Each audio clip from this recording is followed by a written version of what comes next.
suis donc Benoît Jacquet-Faucillon. On va faire un petit peu connaissance parce qu'on va cheminer un moment tous ensemble dans l'univers de l'impression 3D. Et je vous ai amené ici quelques exemples d'objets qui étaient réalisés pour la plupart en impression 3D. On reviendra sur certains d'entre eux. Si à la fin vous voulez les manipuler, il n'y a aucun souci là-dessus. Vous pouvez vous rapprocher, les manipuler. Donc expérimenter et découvrir. Donc pour faire les présentations, moi j'interviens à l'école d'ingénieurs l'ESIP, qui est à l'est de Paris, qui dépend de l'université Paris-Est Marne-la-Vallée.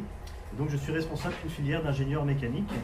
Donc je vous présente un des élèves avec lequel j'ai beaucoup travaillé ces derniers temps, qui est maintenant diplômé, et avec lequel on a principalement travaillé sur cet objet qui pour nous est presque une personne, je mets presque avec beaucoup de guillemets.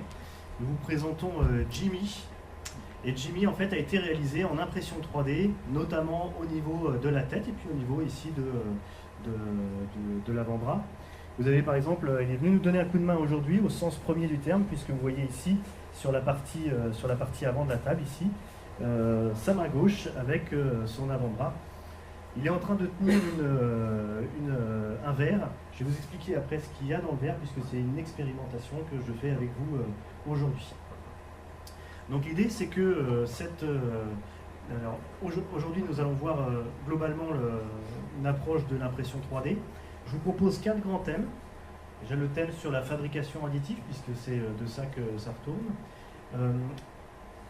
Une introduction sur les différents procédés et les applications. On va se poser la question sur les nouvelles géométries que l'on peut obtenir grâce à ces types d'impression. Et puis on va s'intéresser à la mutation possible de la société. Vous verrez que je vais soulever énormément de questions dans cette phase-là. Je ne vais pas forcément répondre à toutes ces questions-là, puisque les réponses à ces questions, nous devons encore, nous, en tant que société, les définir. Donc nous allons arriver là plus précisément sur ce qu'est l'impression 3D. Donc on parle de fabrication soustractive et de fabrication additive. La fabrication additive, c'est quelque chose qu'on connaît assez bien. On est assez habitué à ce genre de choses. Quand par exemple vous prenez votre perceuse et que vous allez percer un trou dans une table, vous êtes en train de faire de la fabrication soustractive, vous êtes en train de retirer de la matière à un objet. C'est exactement ce qu'on fait dans tout ce qui va être fraisage, tournage, dans tout ce qui va être usinage globalement. Donc on vient prendre un bloc de métal, on vient faire de la soustraction de matière et on obtient à la fin une pièce et puis un certain nombre de déchets.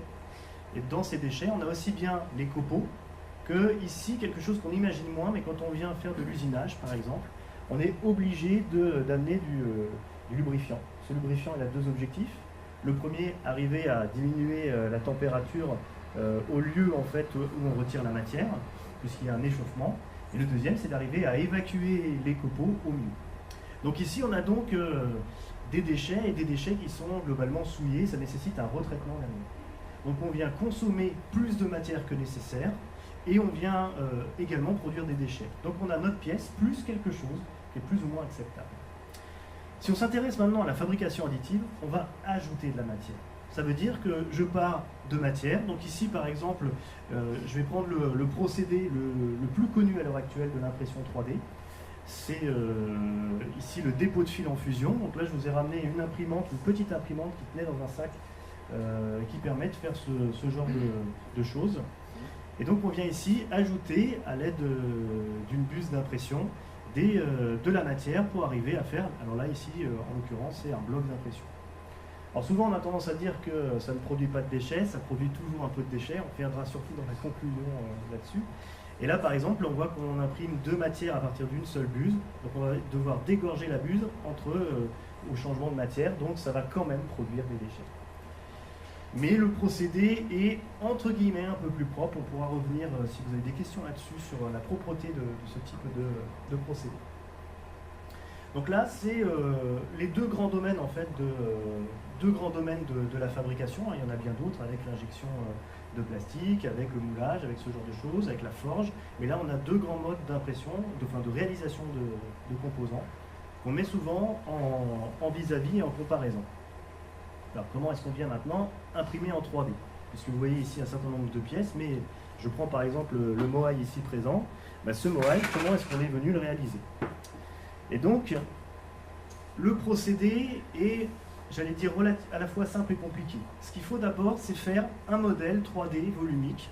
Alors, il y a des logiciels, comment on pourrait dire, industriels. Il y a maintenant un certain nombre de logiciels qui sont libres de droit et des logiciels qui sont d'accès relativement libre. On va d'abord créer ce fichier ici en 3D et ensuite on va venir réaliser ce qu'on appelle un fichier STL. Alors qu'est-ce que c'est qu'un fichier STL? C'est ni plus ni moins que la peau, la surface du fichier numérique qui est découpée en petits triangles. Ces petits triangles ensuite, ça nous fait un fichier d'échange. Ce fichier d'échange ensuite on le met dans un ordinateur et donc dans cet ordinateur on va utiliser un logiciel qui nous permet de découper des tranches. Parce que vous allez voir que l'impression 3D en fait c'est du 2D. On vient faire du 2D, couche après couche, et c'est ça qui va nous permettre d'accéder à la troisième dimension et de faire notre 3D. Donc on va ici définir un certain nombre de couches, comme si on avait tranché couche par couche notre objet, et ensuite on va, à l'aide de l'imprimante, pouvoir imprimer chacune des couches successivement et obtenir nos objets. C'est exactement comme ça que ont été obtenus ces différents objets. Et quand vous aurez la possibilité de vous rapprocher, vous pourrez voir que vous allez deviner les différentes strates qui ont conduit, les différentes couches qui ont conduit à l'obtention de ces différents objets. Donc à la fin de mon intervention, normalement, l'impression 3D n'aura presque plus de secret pour vous. Vous allez voir, vous allez connaître les différents procédés, les différentes matières, les différentes applications autour de ces procédés d'obtention de composants. Donc là, je vais venir faire un zoom sur différents procédés que je vous ai sélectionnés. C'est j'allais dire, les plus célèbres. Et puis, on va regarder quelles sont leurs applications, en tout cas les pièces qu'ils sont capables de produire. Donc, le procédé le plus connu, celui que vous avez par exemple présent sur cette imprimante ici, c'est ce qu'on appelle le dépôt de fil en fusion. Alors, le dépôt de fil en fusion, il est réalisé par l'intermédiaire d'une buse. Donc là, vous avez une seule buse. Là, vous avez deux buses qui sont côte à côte. Et donc, ces buses, en fait, on va retrouver globalement à chaque fois le même principe de fonctionnement. D'accord ? Donc, on a des bobines de fil, les bobines de fil telles que vous avez ici. Ce sont des polymères, des matières plastiques. Donc, soit de l'ABS, qui est issu du pétrole, soit de l'acide polylactique, du PLA, qui est issu de l'amidon de maïs. Donc, on appelle ça du bioplastique. N'allez pas penser que c'est écologique. Je me suis intéressé au bilan carbone et au bilan, à l'impact des cultures sur la consommation d'eau. C'est aussi mauvais que des matières issues de la pétrochimie. Mais en tout cas, c'est, comment on pourrait dire, soi-disant, on pourrait en manger. Moi, j'ai jamais goûté, mais il paraît que c'est relativement inerte. Donc, on va venir pousser de la matière dans une buse, donc dans la buse qui est présente ici, et ensuite, on va venir déplacer en 3D la buse, de manière à pouvoir faire une première couche. Ensuite, on va venir soit monter la buse, soit descendre le plateau sur lequel est réalisée la pièce, et pouvoir procéder ainsi de suite, de manière à couche par couche, pouvoir imprimer notre pièce. Donc on va venir pousser ici de la matière, notre fil, et dans cette partie que vous avez à ce niveau-là, qu'on retrouve aussi ici, vous allez avoir ici une résistance chauffante. Elle est présente ici à ce niveau-là et ici à ce niveau-là. Donc la résistance chauffante va nous permettre ici d'atteindre 210, 230 degrés, de manière à pouvoir fondre le plastique.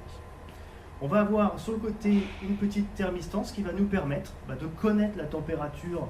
C'est un capteur de température qui va nous permettre de réguler cette température pour avoir une température relativement constante. Donc une fois qu'on va pousser cette matière ici dans la buse, on voit ici l'extrémité. En règle générale, sur la plupart des buses, on est aux alentours de 4 dixièmes d'épaisseur, donc 4 dixièmes de millimètre. Et donc on va venir faire un très fin fil qu'on va pouvoir balayer sur un support. Donc là ici par exemple on voit différentes strates qui apparaissent en dessous. Et là vous avez par exemple l'extrémité supérieure d'une buse, ici composée on a la possibilité de faire venir 3 types de matières, 3 couleurs on peut dire. Et là ça va nous permettre par exemple de faire des choses avec 2 couleurs différentes directement sur la même buse, ou alors pouvoir arriver à mêler ces couleurs, et en mêlant les couleurs on peut arriver à avoir des jolis dégradés. Donc voilà le genre de choses qu'on peut arriver à faire à l'aide de ce type d'imprimante. Donc la plupart des objets que vous avez ici ont été réalisés avec cette technologie, à part celui-ci. Donc ici, je vous présente ce que ça donne en vitesse réelle. Donc en vitesse réelle, là, on est en train de faire le contour de la pièce. Parce que vous allez voir que la plupart des pièces qu'on va réaliser vont être vides. Ce sont des pièces qui sont creuses. De manière à ne pas consommer trop de matière et de manière à éviter d'avoir des pièces qui sont trop lentes à réaliser. Parce que vous voyez que c'est relativement... Là, on a une petite pièce, on est en train de faire le contour de cette pièce. Une fois qu'on a fait le contour de cette pièce, on va venir remplir l'intérieur de notre pièce. Donc là, vous voyez, par exemple, ici, on voit des traits qui apparaissent très très proches les uns des autres. C'est le remplissage de l'intérieur de la pièce. Donc on a des pièces globalement dans lesquelles on fait le contour de la pièce et on vient remplir l'intérieur de notre composant. Donc voilà la philosophie de fabrication de ce type de composants. Vous voyez par exemple des fois des petites scories là qui apparaissent. On a une petite goutte qui est tombée, donc il y a des défauts. C'est pas libre de défauts. Donc voici le genre de pièces qu'on peut réaliser. Donc là, ici, vous avez ce moai ici qui est présent. Donc c'est une petite statuette. Mon idée après, c'était de pouvoir faire du moulage au sable pour obtenir une pièce en aluminium. Donc là, c'est purement, comment on pourrait dire, esthétique, entre guillemets. Donc ce moai ici, là, vous avez le fichier 3D. Donc 21 heures de fabrication pour cette pièce-là. Alors, je vous disais, c'est un procédé qui est relativement lent. Alors que ici, je n'ai mis que 2 couches dans l'épaisseur. J'ai fait ici des épaisseurs qui faisaient des couches d'épaisseur qui faisaient 2/10. Et je suis à 10% de remplissage. Donc quand vous voudrez à la fin manipuler, vous jetterez un petit coup d'œil. On voit un petit peu par le dessous. Vous allez pouvoir jeter un petit coup d'œil. J'ai rempli en nid d'abeille. Nid d'abeille parce que c'est un des éléments qui est le plus rigide, qui donne le plus de rigidité. Donc j'aurais pu faire encore plus creux que ça, mais je voulais pas aller trop loin parce que mon idée était effectivement derrière de pouvoir faire du moulage au sable, donc je voulais que ce soit assez résistant. Donc ça a été fait sur une imprimante là qui est pas tout à fait du grand public, hein. On est sur une imprimante qui est à 9 000 €. On reviendra dessus, mais c'est une imprimante, c'est l'équivalent de celle-ci, mais industrielle. Elle est à peu près, si elle était posée sur la table, elle arriverait à peu près ici. On arrive à faire des pièces qui font 40 cm de diamètre jusqu'à 40 cm de haut. Donc ça commence à être de la pièce relativement importante. Vous imaginez par contre le temps d'impression au regard du moai ici présent. Donc un des défauts de cette technologie, c'est qu'on vient déposer de la matière et la gravité fait que quand on dépose la matière dans le vide, elle a tendance à tomber. Donc il y a des choses qu'on a du mal à faire, c'est des surplombs. Alors là, vous avez par exemple un essai qui permet de jauger la capacité de la machine.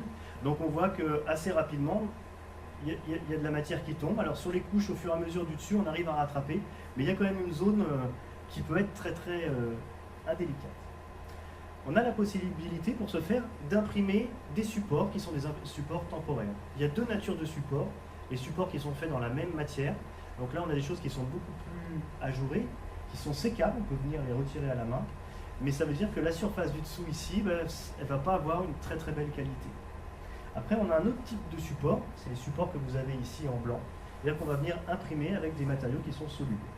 Et donc là, c'est la petite expérience que j'ai faite ici, à 18h30 exactement ce soir. J'ai pris ici, on appelle ça du PVA, donc c'est un polymère qui est soluble dans l'eau, et je l'ai plongé dans l'eau pour qu'on voit au fur et à mesure ce qui va lui arriver.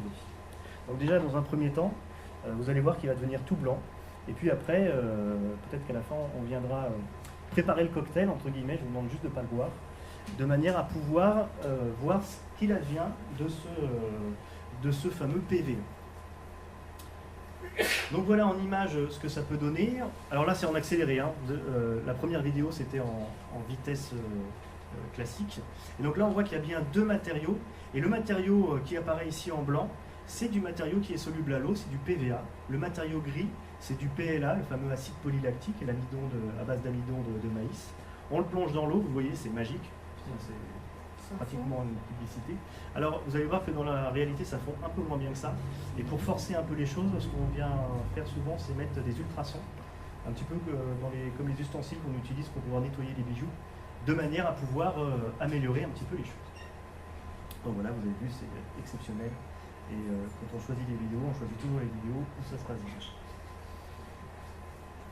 Donc dans l'école à laquelle j'appartiens, sous cette technologie-là, on a ici ces différentes imprimantes qui apparaissent. Donc on peut voir, ça va de l'imprimante Massportal Grand Pharaon qui a réalisé ce Moai, qui est relativement massive, aux alentours de 9 000 €, en passant par différents types d'imprimantes qui ont des caractéristiques différentes. Donc là, on a une imprimante qui permet de faire des éléments qui font quasiment 46 cm de haut. Donc ça, c'est un de ses grands intérêts. Là, ici, on a une plus petite imprimante. L'imprimante fait la moitié en taille d'un tabouret, par exemple, présent ici.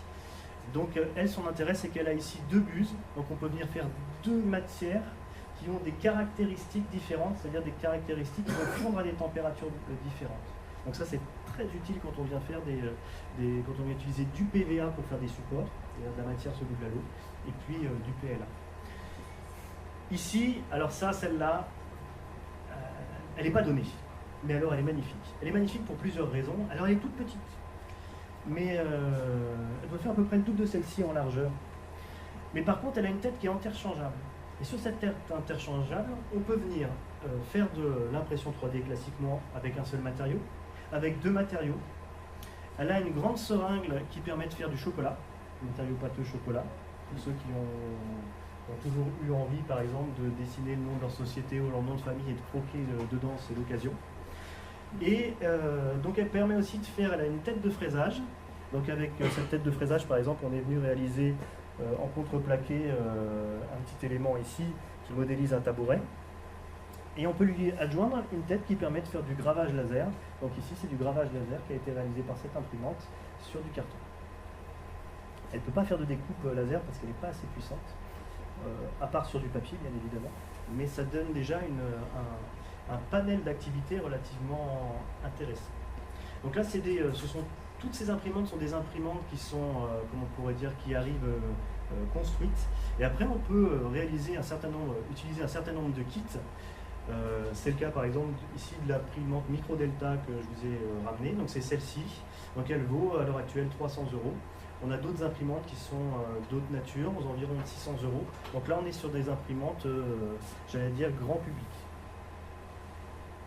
On arrive même à en trouver aux alentours, la dernière que j'ai vue, là, la moins chère était aux alentours de 170 €. Et je vous avouerai elle n'est pas si mal que ça. Elle a des défauts, hein. On n'est pas sur des imprimantes, effectivement, quand on paye 9 000 €, on s'attend à un autre service, mais on peut déjà faire quasiment la plupart des composants qui sont ici présents. Alors les applications, là je vous ai sélectionné des applications qui pouvaient être entre guillemets classiques et qui pouvaient sortir un petit peu de l'ordinaire, c'est-à-dire les applications qu'on s'attendrait à voir développer dans les années qui viennent. Donc on peut effectivement imprimer des petites figurines, des éléments, comme on pourrait dire, des masques. Hein. Ici, on est sur la guerre des étoiles, c'est un des masques des Stormtroopers. Et l'idée, c'est aussi, par exemple, là, c'est Boulanger qui a lancé cette chose-là en juin 2016. C'est de dire, par exemple, moi, j'ai la machine à glaçons Whirlpool ou tel modèle. J'ai effectivement un pignon d'entraînement qui a cédé. Je vais télécharger le fichier, je peux imprimer ce composant et le remplacer. Donc on parie beaucoup à l'avenir sur ce genre de choses, de manière à pouvoir réparer les composants qui pour l'instant, la plupart des ustensiles de la vie de tous les jours, que pour l'instant on laisse entre guillemets mourir à petit feu. Ensuite, alors ça j'aime beaucoup ce genre de choses, c'est une prothèse low cost pour des personnes qui ont soit perdu un membre, soit qui de naissance n'ont pas forcément eu la chance de disposer de l'ensemble de leurs membres. Donc ici vous avez Alice Spring qui effectivement au niveau du membre droit a un mognon ici et donc n'avait pas la possibilité d'accéder à une prothèse parce qu'une prothèse à l'heure actuelle c'est relativement cher. Et donc ici il y a un projet collaboratif qui a été mis en place et ils lui ont fait ici, ça a été la première étape de mettre en place une prothèse imprimée en 3D, une prothèse qui soit effectivement fonctionnelle. Et donc il a eu la possibilité de pouvoir avoir accès à la préhension pour des coûts qui sont relativement modestes. Sans vous dévoiler de grands mystères, c'est ce qui a lancé initialement le projet du robot que je vous ai montré, avec ici la main qui est ici présente, c'était un projet autour d'une prothèse de main. Et donc l'idée après, c'est de se dire, maintenant qu'on est capable de faire fonctionnellement les choses, est-ce qu'on ne pourrait pas faire rêver? Et donc ici, là maintenant, il dispose de la main d'Iron Man. Et donc c'est le monde à l'envers, dans la cour d'école, au lieu d'être embêté parce qu'il n'était pas tout à fait comme tout le monde, mais il n'est toujours pas comme tout le monde. Mais lui, il a la main d'Iron Man. Alors on ne reste pas sur Iron Man, hein. Vous avez ici, je ne sais plus le nom de celui-ci, dans les super-héros, mais après on peut décliner Captain America, je pense. Je ne suis pas un spécialiste de ce genre de choses. Mais on peut décliner ça. Alors il y en a qui l'ont fait en rose pour ceux ou celles qui sont fans de Barbie. Voilà, on peut faire ça vraiment et y mettre un petit peu le grain de folie dans ces éléments-là. Donc en plus d'être fonctionnel, on a la possibilité de faire rêver. Là vous avez une échographie pour personnes non-voyantes. Donc là ici, effectivement, quand on est non-voyant, on n'a pas la possibilité d'accéder à l'échographie 3D. Alors, là c'est magique, hein, on voit l'échographie 3D derrière et puis directement ce genre de choses.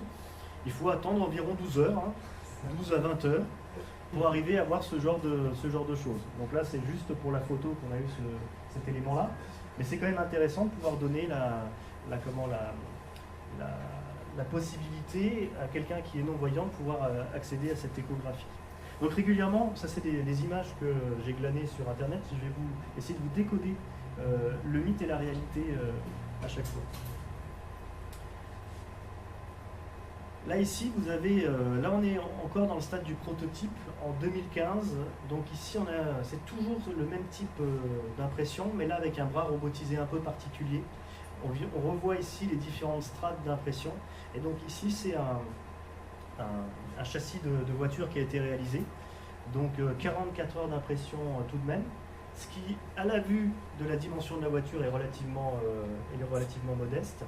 On a une voiture qui est équipée de la plupart des composants qu'on vient lui adjoindre, est inférieure à 700 kg en masse. Elle a une autonomie de 150, on va dire, à 200 km.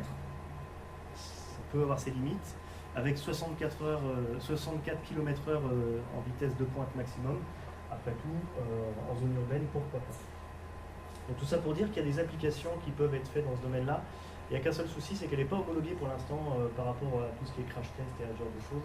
Et puis, suivant le type de plastique qu'on a ici, les plastiques vieillissent plus ou moins bien aux UV et puis aux températures basses.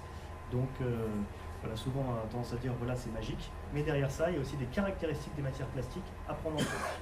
Alors, il y a des choses qu'on peut faire, hein, une petite peinture dessus, un vernis, et puis on s'abroge un certain nombre de problématiques, mais il faut quand même avoir ça en tête avant de penser que c'est complètement immédiat.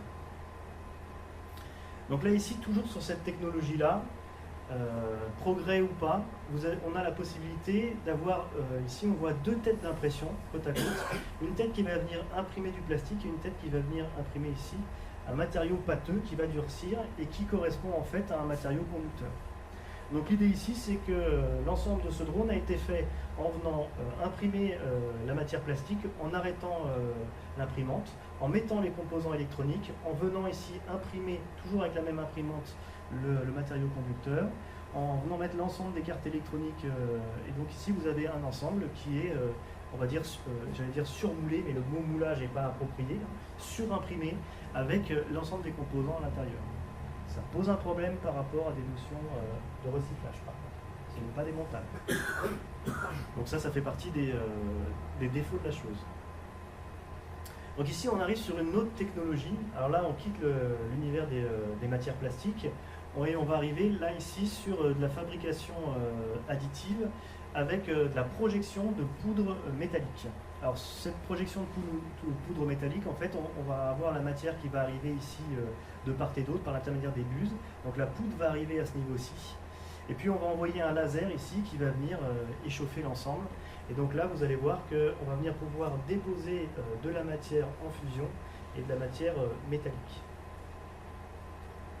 Donc voici ce que ça donne. Et là, je vous ai fait une surprise, c'est que vous allez avoir de la projection de matière métallique. Mais ici, vous êtes sur un système qui est hybride. Donc pour l'instant, là, on va voir peu à peu. Donc c'est un cylindre et on va venir imprimer ici une collerette. Cette collerette, une fois qu'elle va être imprimée, vous allez voir que ici, on va venir se séparer de cette tête pour aller chercher une autre tête sur l'autre côté. Et la tête qu'on va aller chercher, là, c'est de la fabrication soustractive, donc de l'usinage. Et donc on va avoir la possibilité maintenant de marier les deux technologies, c'est-à-dire d'utiliser les deux technologies à bon escient. Pourquoi? Parce qu'on voit que l'impression 3D de cette nature-là, il y a une surface ici qui est un peu rugueuse. Or, souvent en mécanique, ce qu'on apprécie, c'est d'avoir des surfaces fonctionnelles, des surfaces de contact, dont la qualité de la surface ici est relativement lisse, relativement plan. Donc ici, on vient marier les deux technologies. Donc ça, c'est une machine qui existe depuis déjà 4-5 ans maintenant. Donc on n'est pas sur la technologie, comme on pourrait dire, futuriste, on est sur la technologie actuelle. Là, c'est un autre exemple utilisant une technologie de cette nature-là. Donc ici, c'est un pont qui a été, un projet de pont qui a été mis en place à Amsterdam. Donc la première idée datait d'il y a quelques années, et là, ils ont réussi à l'imprimer. Donc début du mois, là, ils ont réussi à finaliser ce pont-là. Donc au début, ils voulaient l'imprimer sur place, c'est-à-dire mettre un robot d'un côté de la berge, un autre robot de l'autre côté de la berge, et puis faire en sorte que les deux se réunissent. Ils ont abandonné ce projet parce qu'il y avait des problématiques techniques qu'ils avaient du mal à maîtriser. Donc ils l'ont fait en lieu clos. Et donc ça a pris 6 mois pour arriver à réaliser l'impression complète. Là, ils ont monté l'ensemble, et donc normalement en 2019, on devrait voir arriver ce pont du côté d'Amsterdam. Donc si vous voulez poursuivre en fait cette petite conférence, n'hésitez pas en 2019 d'aller faire un tour du côté d'Amsterdam. Ça vous permettra, vous direz que c'est dans le cadre de cette conférence. Alors maintenant, dans la technologie très très proche de celle qu'on vient de voir autour de la fusion, il y a le dépôt de matériaux qui n'est pas forcément en fusion. On vient quand même soit fondre, soit qui est encore à l'état pâteux. Donc là ici par exemple, vous avez des arabesques en chocolat. Ces arabesques en chocolat sont réalisées à l'aide d'une imprimante 3D. Et là, on a un piston avec ici une espèce de grande seringue avec un système de vis qui va permettre en fait de faire descendre la matière. Et puis, on va venir ici piloter les trajectoires. Alors ça, on peut le décliner autant de fois qu'on veut. Donc là, si on utilise la plancha, on vient ici faire du dépôt de matériaux pâteux et on vient de faire des pancakes. Donc la célèbre tour Eiffel. Réalisé en impression 3D, et on peut manger la tour Eiffel. Si on poursuit, on peut très bien déposer de l'argile ou des matériaux de cette nature-là. Et donc une fois qu'on est venu faire le cycle habituel, normalement on s'arrête au moment où on obtient la forme 3D. Donc là, si on fait ça avec de l'argile, un petit coup de pinceau derrière, on vient cuire l'argile et on obtient ici des matériaux en céramique. Donc là, il y a des utilisations qui peuvent être très diverses. Là, vous voyez par exemple qu'on vient réaliser des éléments qui sont, là on a une imprimante 3D qui fait l'équivalent de 2 étages. Donc on peut arriver à faire des choses qui sont relativement massives. Alors on parle beaucoup aussi de la construction avec de l'impression 3D. Je vous ai pris 2 projets qui se ressemblent, mais vous allez voir qu'ils ont des différences. Donc là, on est sur de l'habitat, donc c'est du côté de Moscou, une société qui s'appelle Apiscore en 2016, qui a réalisé ici une maison réalisée en impression 3D. Alors souvent on dit entièrement en impression 3D, vous allez voir que c'est pas tout à fait vrai. Donc là on a les magnifiques images avec les vues 3D, etc. On va venir voir, nous, l'envers du décor. Donc en 24 heures, ils ont imprimé les fondations. Donc voilà ce que ça donne. On vient mettre en place une espèce de yourte, une espèce de grande tente autour de la construction. Et on vient mettre un robot à l'intérieur. Donc ce robot, c'est un bras robotisé qui va venir ici déposer un béton spécifique. On a différentes technologies qui permettent en fait de venir les 2 parois que vous voyez de part et d'autre qui doivent être raccordées. Donc là ici on vient mettre des éléments, des inserts. Il y a aussi des robots qui viennent louvoyer pour arriver à faire une trame qui permette de tenir les deux parois. Et donc à l'intérieur on va venir injecter ici de la mousse polyuréthane. Et cette mousse polyuréthane va remplir l'interstice pour arriver à faire l'isolation. Donc je vous ai dit 100% autonome, pas tout à fait, hein. On a encore tout le travail intéressant derrière, donc la peinture, les finitions, notamment l'étanchéité. Bien souvent quand vous voyez des toits qui sont en place et que derrière on est venu mettre, des poutres pour finaliser ce toit, vous allez voir parfois des maisons qui ont une forme d'égout. Donc là ça peut être imprimé en 3D par l'extérieur, c'est des choses qui sont réalisables. Donc vous voyez qu'effectivement on vient faire le boulot final derrière, tout ce qui est finition. Alors là, il y a un ciment très très spécifique parce qu'il doit avoir des caractéristiques bien particulières. Il doit être suffisamment fluide pour pouvoir arriver à être déposé, à passer dans les différents tuyaux. Et par contre, il doit avoir une prise rapide parce qu'entre deux couches, il doit avoir une certaine structure. Donc là, on est sur des matériaux qui ont été mis au point et ça s'appelle alors soit des ciments, soit plutôt des bétons géopolymères qui vont venir permettre de réaliser ce genre de choses. Donc si jamais vous avez envie de vous lancer dans ce genre d'activité, sachez que c'est tout à fait faisable. Vous allez par exemple sur le site de Machine 3D, vous déboursez la modique somme de 500 000 € et vous allez pouvoir mettre derrière la voiture ce magnifique engin de chantier qui va vous permettre de réaliser ce genre de choses. Il faut juste attendre 3 mois d'expédition et à minima et puis gagner un petit peu comment on pourrait dire en technologie derrière parce que comment vous dire, c'est pas immédiat. Alors là on est sur le projet, on était sur le projet du côté de Moscou, là on est sur un projet qui est un peu plus proche de nous parce qu'on est du côté de Nantes, ça a été mis en place par l'université de Nantes. Alors eux, ils ont pris le problème complètement à l'inverse, c'est-à-dire qu'ils sont venus à l'aide d'un robot venir faire ici des murs avec de la mousse polyuréthane. Donc ils envoient un fin jet de mousse polyuréthane qui vient en expansion. Ils viennent mettre des agrafes entre les deux. Et ensuite, là, on voit qu'ils sont en train de couler du ciment après avoir ferraillé l'ensemble. Donc ils ont la possibilité ici, au fur et à mesure, de venir mettre en place tout ce qui va être fenêtres et choses comme ça. Et donc là, on voit effectivement que tout n'est pas encore réalisé en impression 3D. On voit qu'il y a beaucoup de choses qui sont faites manuellement. Et donc voici le bâtiment fini. Le bâtiment a été entièrement réalisé. Il a coûté la modique somme de 300 000 €. C'est un projet autour de logements sociaux. Et donc ce qu'il faut savoir, c'est que très bientôt, il y a un quartier entièrement en Chine qui va être réalisé à l'aide de ce procédé. Alors, maintenant, un autre procédé de fabrication, ce qu'on appelle ici soit la stéréolithographie, soit le DLP. Alors qu'est-ce que ça cache derrière ça? On met en place dans un bac une résine photosensible, c'est-à-dire qu'il va durcir à la lumière. Et on a soit la possibilité ici de venir avec un laser polymériser la résine, donc lui donner ce côté un peu durcissant. Soit d'un autre côté ici, on vient projeter carrément une image, donc on fait des flashages de couche par couche. Donc l'avantage ici, c'est que peu importe la taille de la pièce, on vient flasher, ça prend le même temps. Ici, plus on a en fait de la matière, plus la surface à polymériser est importante, plus ici ça va prendre du temps. Donc ça c'est un procédé qui permet d'avoir des états de surface qui sont relativement propres. Donc ça c'est une imprimante que j'ai dans mon établissement. On arrive à des coûts maintenant qui sont relativement raisonnables. Donc là on voit qu'on est en train de mettre en place la résine liquide. Et là on voit que alors là c'est une autre type d'imprimante, on voit que c'est pas tout à fait le même plateau. Mais ici dans ce bac rempli de résine, on va venir ici au fur et à mesure polymériser, soulever. Donc on arrive à ce genre de pièces. Donc là on est venu le remettre dans un sens plus commun. Et si on regarde l'état de surface, on s'aperçoit quand même qu'il y a un état de surface qui est relativement propre. Donc là on est sur un système d'impression 3D qui est relativement intéressant.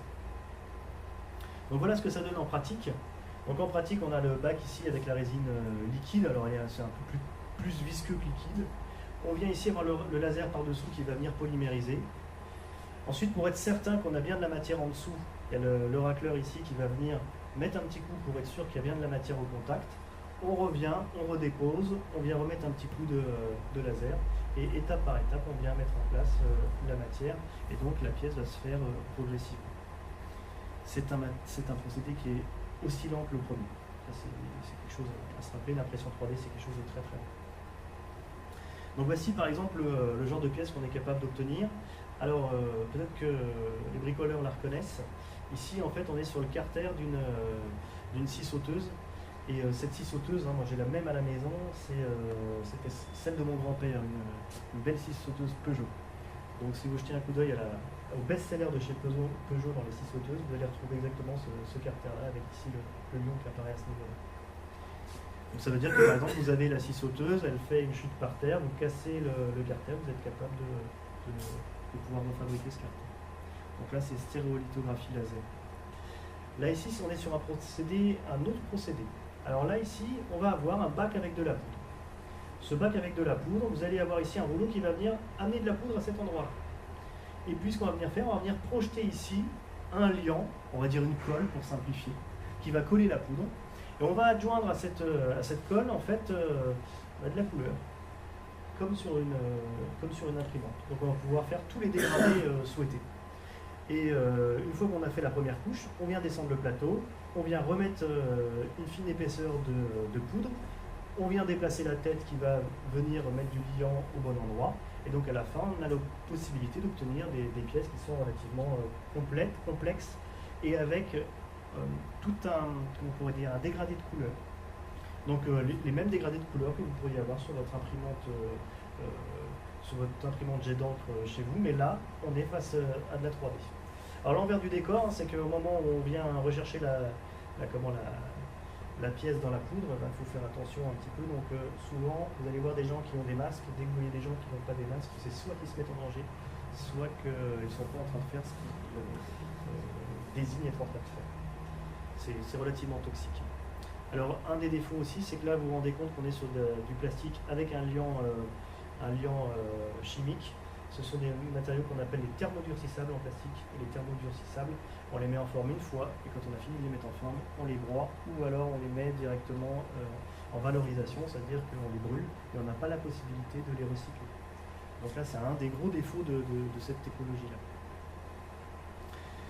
Maintenant, autre procédé qui pourrait ressembler dans la philosophie à celui qu'on vient de voir, on a toujours un bac avec de la poudre, on a toujours un racleur qui vient venir mettre de la poudre sur le côté, mais là, on est sur de la poudre métallique. Et ce n'est pas un liant, mais un laser qui va venir se déplacer et qui va venir polymériser, friter la poudre métallique de manière à concevoir des pièces. Alors là, on n'est pas sur les imprimantes de Monsieur Tout-le-Monde, vous êtes sur de l'imprimante haut de gamme. Donc à minima, la moindre imprimante, on est supérieur à 250 000 €. Et alors, on peut aller jusqu'à 1 million largement sur ces procédés-là, notamment au niveau aéronautique, au niveau des grosses pièces. Donc là, c'est des coûts qui sont relativement importants. Alors voilà ce que ça donne en pratique. Là, ici, ce que vous allez voir en haut, c'est le racleur qui va venir mettre de la matière. Et là, on est en vitesse réelle. Hein. C'est le laser qui passe et qui vient fusionner la poudre métallique. Donc là, on voit plusieurs couches qui sont réalisées, 50 microns à peu près. On vient arrêter le procédé. Donc là, il y a eu 12 heures d'impression. Et donc, on va venir pouvoir ensuite, donc grâce à tous nos ustensiles de cosmonautes, parce que là, c'est relativement cancérigène, on vient dans un premier temps récupérer la poudre parce qu'au prix où on la paye, il vaut mieux la conserver. Et donc ensuite, là, on vient relever le plateau. Donc le plateau était descendu au fur et à mesure. Là, on va venir le relever. Et puis, on va donc continuer à récupérer cette poudre. Et vous allez voir qu'avec un petit pinceau, on va venir nettoyer tout ça de manière à pouvoir récupérer le composant. Donc là, on est sur des composants qui sont des composants fonctionnels. Il y en a un certain nombre qui volent déjà sur nos avions. On en découvrira un par la suite. Et voilà le type de composant qu'on est capable de réaliser. Donc là, vous avez 12 heures d'impression. Et là, je vous l'ai laissé de manière à ce que vous puissiez voir un petit peu la dimension relative en fait à la personne à l'opérateur, de manière à vous rendre compte en 12 heures d'impression ce qu'on est capable de venir réaliser. Donc voici le type de pièce et surtout le type de géométrie qu'on est capable de réaliser grâce à cette technologie-là. On est capable de faire de la dentelle métallique. Donc un gros avantage, c'est qu'on arrive à avoir ici des choses qui sont relativement rigides et relativement légères. Et ça, c'est à l'heure actuelle dans le domaine aéronautique un des combats, c'est-à-dire arriver à avoir des masses minimum pour arriver à économiser le carburant. L'inconvénient, c'est que vous voyez, quand on a des pièces qui sont fermées, il va falloir faire des échappatoires pour arriver à évacuer en fait la matière qui est présente à l'intérieur. Voici le genre de composants qu'on est capable de réaliser. L'envers du décor, hein, là vous êtes chez Safran, on voit les composants avec ici la poudre métallique, donc vous allez voir à chaque fois ce que moi j'appelle des cosmonautes en caricaturant, mais des gens qui sont protégés de manière à ce que cette poudre ne vienne pas notamment dans les poumons ou sur les muqueuses. Et il y a un suivi particulier qui doit être fait sur chacun des opérateurs sur ces machines-là. Et là il y a un suivi qui est fait de manière à ce que, un suivi médical, de manière à ce qu'on puisse vérifier qu'il n'y ait pas de problématique. C'est une des raisons pour laquelle, par exemple, nous, on ne s'est pas équipé dans l'école à laquelle j'appartiens. C'est il y a un suivi à faire, on ne pourrait pas faire le suivi de tous les élèves. Et puis sans vous dévoiler de grands mystères, on ne saute pas les sommes de cette nature-là tous les jours. Alors ici, la question c'est de se dire, est-ce qu'on est dans le prototype, est-ce qu'on est dans la production? Vous êtes déjà dans la production. Je vous ai dit qu'il y avait un certain nombre de composants qui étaient déjà présents dans nos avions. Donc là, on est sur General Electric, qui intervient avec Safran sur le moteur LEAP. Et donc ici, ils ont fêté au début du mois la 30 millième buse d'injecteur de carburant qui avait été fabriqué à l'aide de ce procédé. Et donc l'intérêt d'avoir utilisé ce procédé, c'est qu'on a réduit la masse de 25%. Donc si on pouvait faire ça sur l'ensemble des pièces au niveau aéronautique, ce serait relativement intéressant. Alors je vais vous montrer ensuite, très bientôt, comment on fait pour réduire de 25% la masse d'un composant. Donc voilà par exemple aussi l'influence que ça a, c'est au niveau de la morphologie des composants. Là par exemple vous avez, ça c'est un support qu'on retrouve sur les avions de chez Airbus. Donc là vous avez l'équivalent qui a été fait en impression 3D, on voit qu'on n'a pas du tout les mêmes morphologies, on n'est pas arrivé à la même morphologie de composants. Et vous allez voir qu'ici on est capable d'obtenir des morphologies qui sont, comment on pourrait dire, difficilement obtenables avec d'autres procédés pour un coût équivalent. Donc maintenant, on va s'intéresser à ces nouvelles géométries qu'on est capable d'obtenir. Donc voilà un petit peu, ça c'est typiquement le type de cours que je fais maintenant à mes ingénieurs mécaniques. Donc l'idée, ça s'appelle l'optimisation topologique, c'est-à-dire comment je viens optimiser la position de la matière dans l'espace quand je viens réaliser un composant.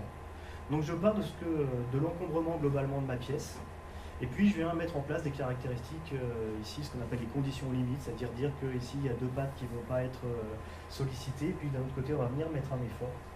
On va regarder par où transitent ces efforts, avec l'intensité des différents efforts, et les endroits dans lesquels il y a un surplus de matière, par exemple les éléments qui apparaissent ici en bleu, on va venir les retirer du modèle, on va obtenir ce genre de choses, et ensuite ce qu'on va venir faire, c'est essayer de mettre de la matière au plus près. Et donc voici par exemple le modèle 3D obtenu à partir de l'intention initiale. Quand on vient de traduire en réel, voilà ce que ça donne. Alors là vous avez par exemple la pièce originale, on vient faire l'optimisation et on vient obtenir un certain composant. Ensuite on est capable de faire des essais dessus, de recommencer notre simulation. Et donc on a ici ce qu'on appelle des itérations, différents états de maturité de l'optimisation topologique. Et là on voit apparaître deux extrêmes, la pièce initiale et la pièce finale. On a mis de la matière juste à l'endroit nécessaire. Avant, on aurait pu très bien avoir la volonté de créer cette pièce-là, mais les procédés n'étaient pas capables de réaliser des morphologies de cette nature. On est capable maintenant de le faire, donc c'est un des intérêts de cette technologie-là. Donc voilà ce que ça donne par exemple ici en projection de poudre métallique. Donc on a ici un composant dans lequel on voit qu'on a défini grosso modo les formes globales et on vient ici optimiser les formes réalisées. Alors quel impact sur notre société? Là j'ai mis un point d'interrogation derrière parce que je n'ai pas de réponse à toutes les questions que j'ai soulevées. Donc la première chose, ce que je vous ai dit, c'est qu'effectivement, on était maintenant sur un procédé qui n'était plus uniquement un procédé de prototypage, on est sur un procédé de fabrication. Et donc là, très récemment, en avril 2018, on a la première pièce qui est visible par les usagers, donc sur un Airbus A320. Et alors qu'est-ce que ça sous-entend derrière, dans le domaine aéronautique? C'est que pour pouvoir arriver à fabriquer des pièces pour l'aéronautique, il faut avoir des certifications. Donc ça veut dire que tous les fabricants là tous les fabricants qui utilisent ces procédés-là pour l'aéronautique sont en phase à minima de certification. Et donc là c'est une grande évolution, c'est-à-dire que on est prêt maintenant à le faire et on est capable de produire en étant certifié. Donc on est dans le domaine de la production. Alors qu'est-ce que ça peut engendrer par exemple le fait de mettre en place des pièces imprimées dans le domaine par exemple du médical? Là ici vous avez le crâne d'un patient qui a été réalisé en impression 3D. Plutôt matière plastique à ce niveau-là. Là, ici, on est venu réaliser une pièce en céramique, donc quelque chose qui est relativement inerte en termes de rejet biologique. Et donc, pour des gens qui ont eu soit des accidents avec le crâne qui est enfoncé, soit des soucis osseux, on est capable d'arriver à faire des substituts qui vont pouvoir se positionner à des endroits donnés. Donc ça c'est très utilisé dans tout ce qui est chirurgie de reconstruction pour des gens qui ont eu des accidents au niveau du visage, on est capable d'arriver par exemple à scanner une partie d'un visage d'un côté, par exemple la pommette, venir faire une symétrie de la chose et recréer une pommette et la repositionner de l'autre côté. Donc là, ça donne des possibilités, c'est-à-dire qu'on n'est plus sur des éléments qui sont standards et qu'on va venir essayer d'adapter sur le corps humain. C'est ici un substitut qui vous est adapté, qui est adapté à votre corps et pas à celui d'un autre. Et ça, c'est un grand changement au niveau de tout ce qui va être médical. Alors là, je vous ai mis tout un florilège de ce qu'on pouvait retrouver dans le médical. Mon domaine, c'est la mécanique, c'est pas tout à fait le domaine médical. Je ne suis pas un spécialiste de chacun des exemples qui vous est donné. Mais voici ce que ça peut donner ici sur de l'impression métallique. Donc là, ici, on vient remplacer un sternum qui a pu être enfoncé, par exemple. Là, vous avez tout ce qui est issu du monde du dentaire. Au lieu de faire un moulage chez le dentiste, on va venir scanner en fait l'intérieur de la bouche. Et puis ensuite, on va venir imprimer au lieu de réaliser l'élément à partir du moulage. Là ici, ce qui est intéressant, c'est que vous êtes sur une prothèse de hanche, mais une prothèse de hanche un peu particulière. Donc elle vaut quand même 8 000 €, c'est pas forcément sa seule particularité. L'autre particularité, c'est qu'elle a été faite, donc on retrouve le bassin imprimé de la personne, et l'intérêt de cette impression de bassin, c'est que c'est quelqu'un qui a déjà eu une prothèse de hanche. La prothèse de hanche s'est retirée de la hanche, a entraîné des morceaux osseux.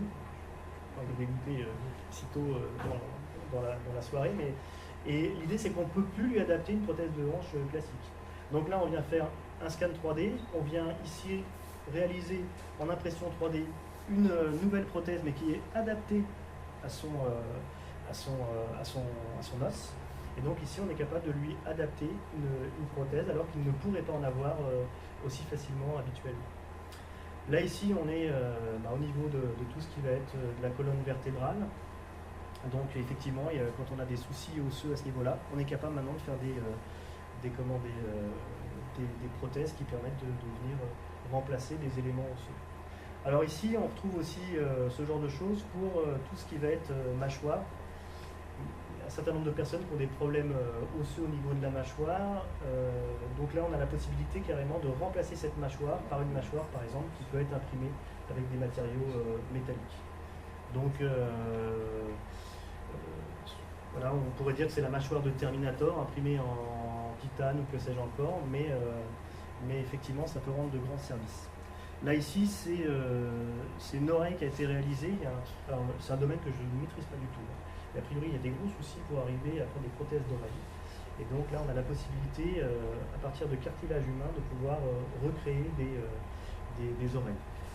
Je ne connais pas tout le cycle de production, c'est quelque chose auquel je vais bientôt m'intéresser, mais voilà, il y a cette possibilité-là qui permet d'avoir des oreilles qui sont adaptées aussi en allant vers l'oreille jumelle d'une oreille qui n'aurait pas été ôtée ou sur laquelle il n'y aurait pas eu d'accident. Ensuite, alors là, on est sur le domaine alimentaire. Donc, dans le domaine alimentaire, voilà, on vient scanner et puis on vient regarder ce que ça donne au niveau du scan. On est toujours sur le fameux pancake. Là ici, ce sont des carottes. Alors ce ne sont pas réellement des carottes qu'on poussait dans le jardin, là c'est une espèce de purée de carottes qui a été imprimée en 3D. Et donc là vous avez des bonbons par exemple qui ont été réalisés en sucre. Et il y a une université australienne qui est venue sur un panel de personnes essayer de savoir quel impact pouvait avoir, est-ce qu'on était prêt à consommer ce genre de choses. Alors la pizza, quasiment 70% des personnes interrogées sont partantes pour manger de la pizza imprimée. Les pâtes, 66%. Il y a eu un concours qui a été fait par, je crois, Barilla autour de l'impression de inventer la morphologie de la pâte que vous désireriez manger directement en impression 3D. Les chocolats, 60%. Et puis alors, assez étonnant, les carottes. Alors par contre, on voit que les insectes, les produits à base d'insectes, ça n'a toujours pas la cote. Donc voilà un petit peu où on en est dans ces éléments-là, et c'est un des domaines dans lequel effectivement il y a une certaine recherche qui est faite, notamment dans le cadre des voyages spatiaux, voyages dans l'espace, où on se dit que peut-être que les personnes qui sont dans l'espace aimeraient bien manger quelque chose qui ressemble à de la carotte, mais qui n'est pas de la carotte. Donc c'est l'aspect psychologique de la nourriture. Alors là, c'est pas très élégant dans la manière dont c'est dit, mais on est sur quelqu'un de chez Safran Tech, et qui nous dit on va pouvoir se payer sans frais de la complexité. Alors, qu'est-ce que ça veut dire? C'est que là où on faisait des composants qui avaient des formes relativement classiques, on va pouvoir aller chercher des formes ici qui sont des formes relativement étudiées, et finalement ça ne va pas nous coûter tellement plus cher. Donc ça veut dire que dans la morphologie des pièces qui vont nous environner, ben on va avoir des éléments qui vont changer entre guillemets de forme, on va être sur des formes beaucoup plus organiques. Donc là je suis incapable de vous dire si c'est un collier, un corsage ou que sais-je encore, mais en tout cas c'est réalisé en impression 3D. Là on est sur une impression 3D métallique au niveau d'un fauteuil. Là vous êtes sur un plâtre qui a été réalisé. L'avantage c'est que ce plâtre est respirant. Donc on a la possibilité de pouvoir ça donne d'autres possibilités. Là vous êtes sur un châssis de moto électrique réalisé en impression 3D. Et là c'est comment transformer une bête bouteille d'eau en un vase un peu plus travaillé.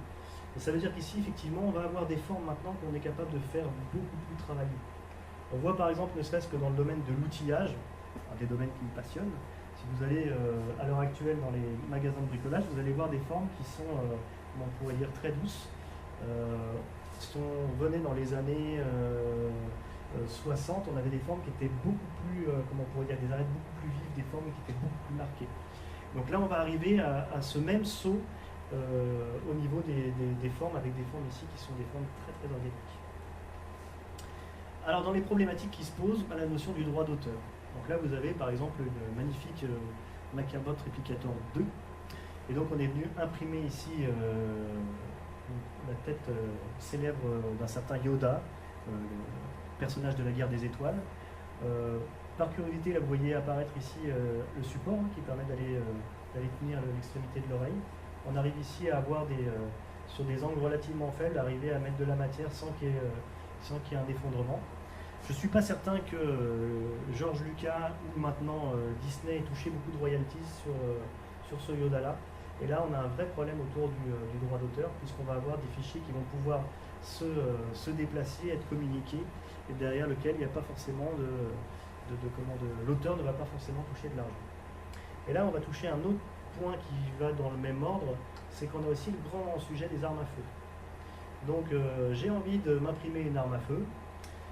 Depuis le 1er août 2018, suite à un grand processus judiciaire qui a pris un certain temps, une société qui s'appelle DefCAD qui a mis en place, donc là vous avez, ça c'est une impression 3D, une impression d'écran, là on n'est pas sur du 3D, une impression d'écran du site internet dans lequel vous avez la possibilité d'aller télécharger des pièces, donc des fichiers, pouvoir imprimer chez vous des composants. Et donc là par exemple il a mis au point lui un petit revolver qui tire un coup, dans lequel il y a effectivement une espèce de coup qui va faire percuteur.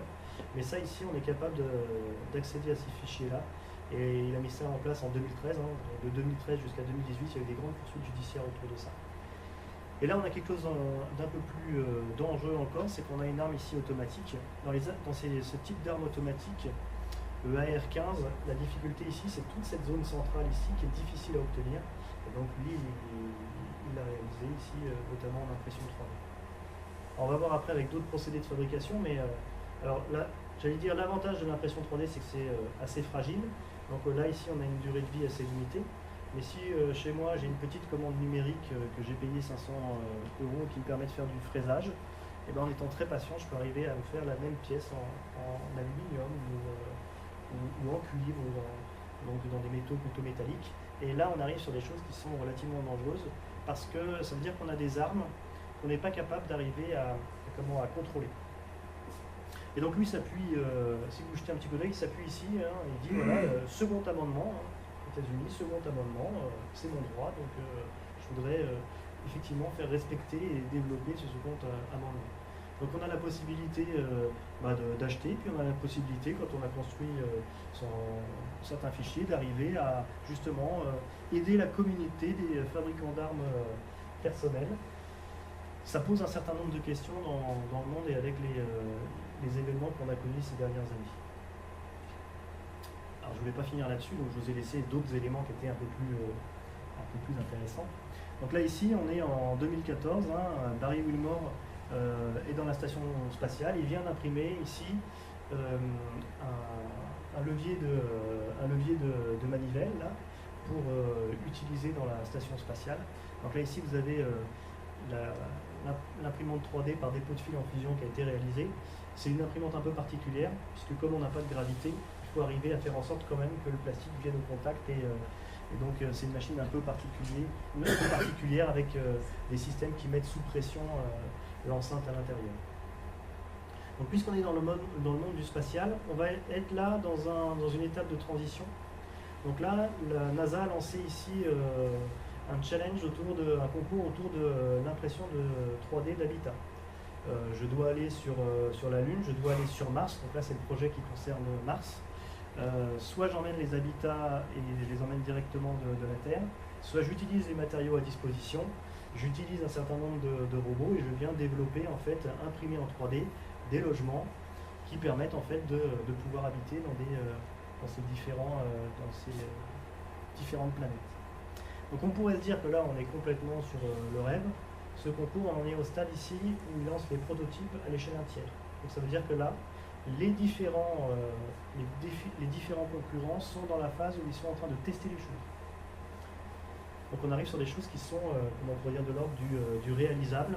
Et il y a un projet similaire qui est fait sur la Lune, en disant on va amener des coupoles et ensuite des robots qui sont des imprimantes 3D sur chenilles, vont venir imprimer par-dessus, à partir du sol lunaire, une bande qui va venir protéger des radiations ou ce genre de choses. Alors là on est sur une autre partie, donc accessoirement je suis président fondateur d'une association de protection du patrimoine sur la ville de Ponto-Combo, à l'est de Paris. Et donc il y a un magnifique projet qui s'est concrétisé cette année sur la mise en place d'un conservatoire intercommunal. Et par contre, sur le site, il y avait un bunker qui datait de la Seconde Guerre mondiale. Et donc ce bunker, vous pouvez vous imaginer à la vue de cette pelleteuse qui était très très proche, il lui arrivait un petit accident.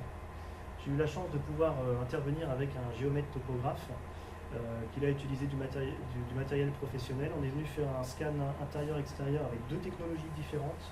Une technologie avec un relevé de points, une technologie avec de la photogrammétrie, donc des photos.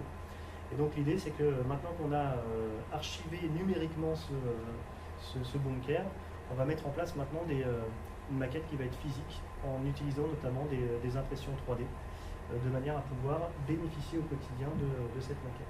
L'avantage c'est que maintenant qu'on l'a en numérique, on est capable, suivant le type d'imprimante qu'on va mettre en place, de lui donner à peu près la dimension qu'on veut et pourquoi pas même de venir le réimprimer in situ en échelle 1 à un autre endroit que l'endroit où il était présent.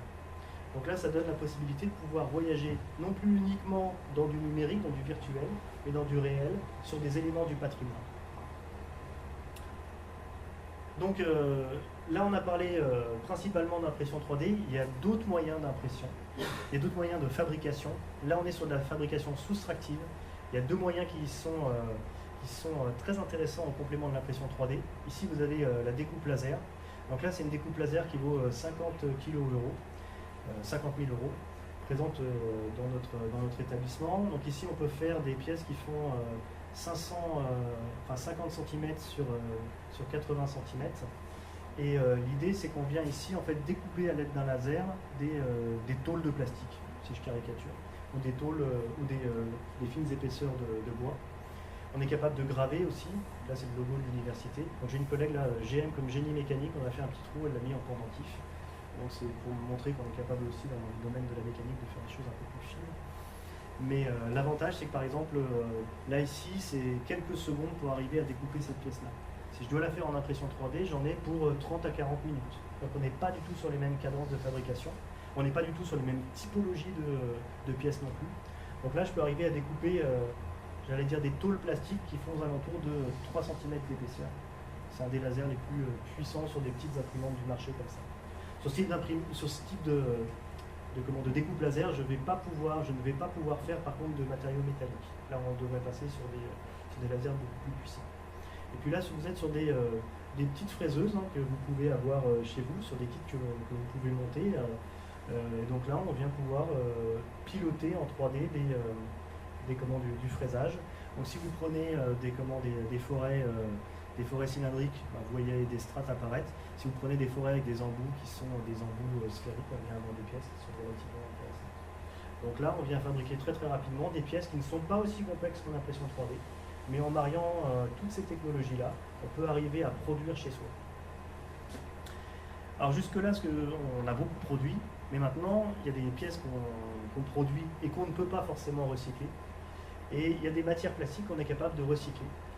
Donc ici, vous avez ici une trémie, donc une espèce de poche, dans laquelle on va pouvoir mettre nos pièces. Voilà, par exemple, le Moai ne me plaît plus, je viens le broyer, je viens mettre le broyat à l'intérieur ici.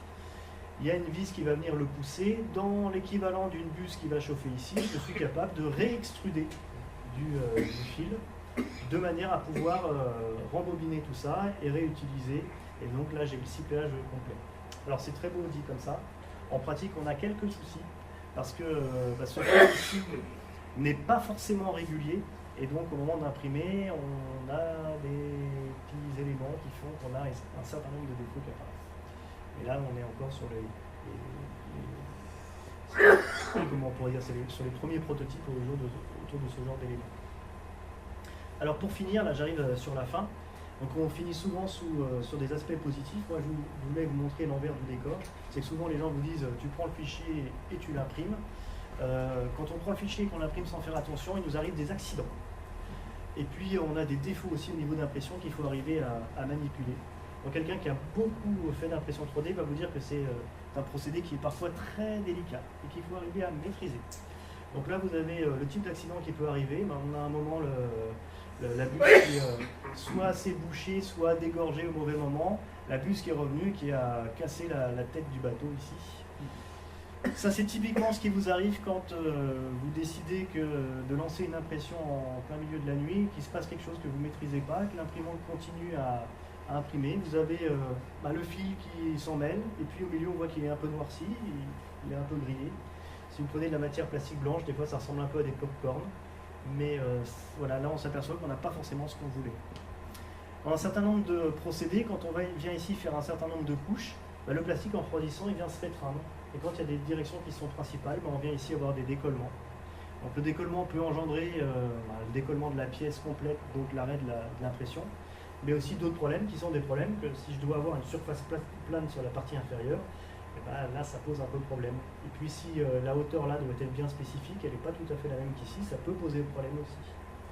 Et puis si je maîtrise mal mes paramètres d'impression, au lieu d'avoir des pièces, là on a par exemple un écrou à oreille, cet écrou à oreille, on vient avoir ici des gouttelettes, on vient avoir une surface qui n'est pas terrible, on vient avoir des filaments avec des scories à l'intérieur, et donc ça nécessite un post-traitement un peu délicat. Ça se fait bien, mais c'est pas tout à fait ce qu'on veut faire. Donc je suis arrivé à la fin de cette présentation. Et je suis prêt à répondre à l'ensemble de vos questions. Je ne suis pas certain si on arrive sur des problèmes sociétals d'arriver à répondre à toutes ces questions-là. Je répondrai peut-être à d'autres questions dans vos questions. Voilà, je vous remercie.